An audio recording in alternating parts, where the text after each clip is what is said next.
one thing that I didn't show you last time is this jump 0 0. Okay, so I'm just gonna go through a bit on jump 0 0. So the difference between jump and jump 0 0, like I said in previous class, is that jump 0 0 is like branching points to one root points. Okay, so here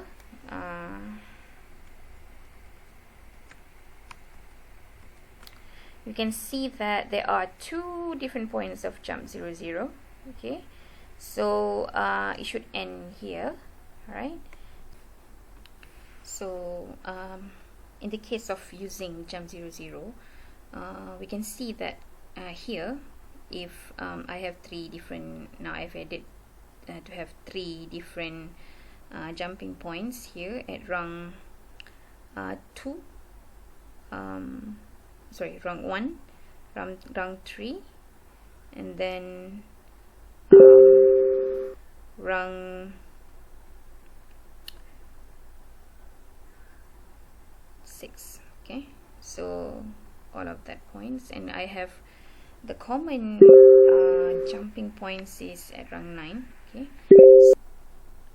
in comparison to the jump with numbers that we have before, that we can ward off sections. Okay, I don't activate the jump here, that means we're jumping, so we will jump everything up until line 9. Okay, so only 10 and 11 will be executed. If I jump from this point, I will have line 2 executed, but then straight away to 10 and 11. Okay, if I jump here, then obviously only these sections will be jumped or deactivated. Okay, so this can be useful in debugging, as well as if you have some program that no matter how much the process is, that when the jump is not activated, it should be jumping straight to the end. Okay, so sometimes the process have multiple timelines, and you want to make sure that when you reach certain or where the sensor of the end of the process is activated, you'll be able to jump straight away to the end. Okay, so I will just probably try to look at the second jump to be activated. So I'm going to turn this on to make sure that lamp 1 is on, but then the rest are not activated. Okay, so if I press set here, and you can see that lamp 1 is activated, but here is not activated, timer is not working, and everything else is not working. Okay, and we can see that 10 and 11 is activated. So obviously lamp 2 is not activated because it is activated by the timer 0 here. So since it's not activated, so obviously it's not counting down, so obviously it's not going to be working. To be able to run this thing again, okay, so we only jumping the last one, so I'll just simply turn this one on. Okay, so remember, jumping is, you must make sure that if you already run without jumping, you cannot jump after you run without jumping. Okay, but if you run with jumping first, then you want to run without jumping, then it's going to be okay to do that. Okay, so right now you can see that the timer is working, but you can see that this here is still not working. So after that counter, it should be able to okay, so lamp 2 is on now. Not counter, okay, timer. So, and finally, if I want to run this one, I can set this one on, and you can see this one is working.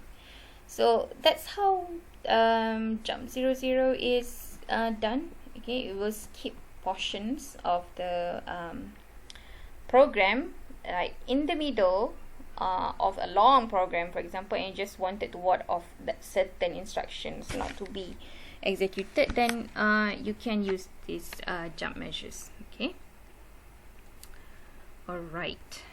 Okay, so the last one that I wanted to talk about is probably subroutine. So subroutine, I show you in the example that we have kind of like turning on and off subroutine. So I will just see that that is the pilot light. Okay, so this one will turn on and off. Okay, so the turning on and off is determined by the weight sensor. If you are if you have overloaded the belt and the weight sensor is on, so obviously the pilot light will stop working. And you can see that here is connected to weight sensor normally closed. So obviously if there is no problem with the weight, the pilot light will not be flickering, it will just turn on. Okay, but once it is on, this one will be off. Okay, so and you have timer contacts here, so obviously it will not gonna be on straight away, because you know you have to run the counting down first. So obviously this will turn off immediately. So when the weight sensor is on, you obviously will go through the subroutine. The subroutine is called. So the subroutine will go to where the subroutine is defined. So if you have the subroutine number here, it will straight away look at SBN1. Okay, so what happens at SBN1 is that when the weight sensor is on, this is normally closed. Alright, so it will straight away have power and timer 1 start counting. Okay, so 1 second. Okay, so 1 second, after 1 second, this line will start will be on as well. And timer 001 also has another contact here. Okay, so before this, when the weight sensor is activated, it's off. Now after 1 second, this will be turned on again. Okay, and then the same contact also activate timer 02. So timer 02 will count down up after 1 second. It will break this line. So breaking means you are resetting timer. So when you reset the timer, obviously all the contacts are not working. Okay, so now after 1 second, timer 01 will turn off again. Alright, so as long as the weight sensor is still on, okay, the subroutine will continue to work. Okay, so T01 will turn on and off because of those two timers. Okay, so just we'll just look at simply the simulation there. Okay, alright, so if I run and eventually say that there are overloading happens, you can see the pilot light is turning on continuously. So if I turn that on, and you can see now it's flickering every 1 second, and you can see that the call is made here, right? And you can see after 1 second it reset, after 1 second up it's reset. So once it's reset, so this T01 will be on. When it's reset, it's off, and turn on, and when it's reset, it's off. Okay, so one of my friends asked whether how the subroutine nested works. Okay, or nested subroutine works. So I'll show you that if we have two subroutines, or subroutine inside the subroutine. Okay, so second subroutine. So basically right now is that we have one subroutine outside. Okay, the same thing. It's just like right now I have two pilot lights. So I want the pilot light to be able to turn on and off, like it will be flickering interchangeably between pilot light 1 and pilot light 2. Okay, so I have one subroutine here. So inside the subroutine, the number 1, I'll just probably okay, so inside subroutine number 1, I have the second subroutine. Okay, so this subroutine it will call. Okay, so this is not defined. This is SBS, so it's a calling for the second subroutine. So the second subroutine is here.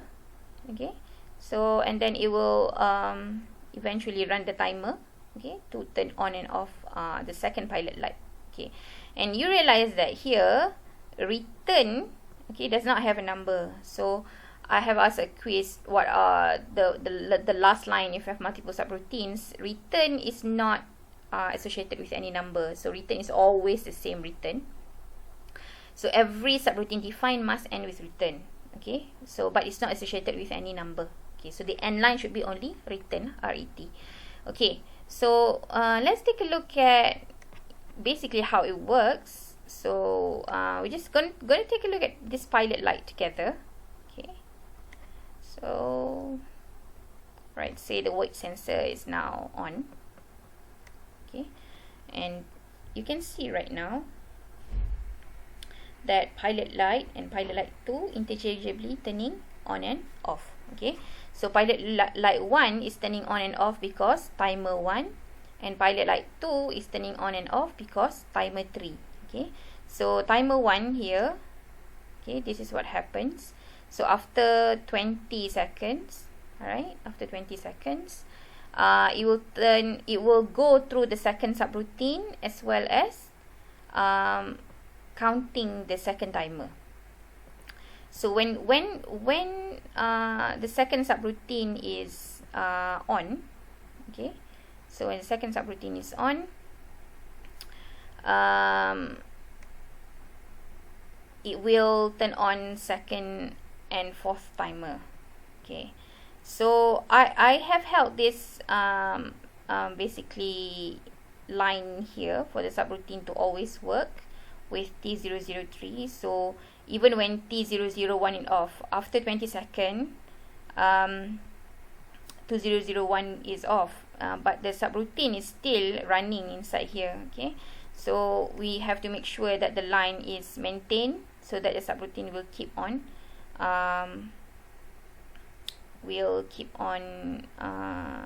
executing.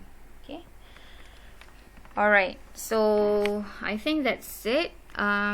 Any questions you can ask in the Telegram group. So I am planning actually to have a discussion at least once next week or the other week using Microsoft Teams. I don't know how many of you are available, but then we will see through that first so that we can look at the feasibility of doing the midterm using Microsoft Teams. Okay, so thank you everyone for your time and have a good day ahead.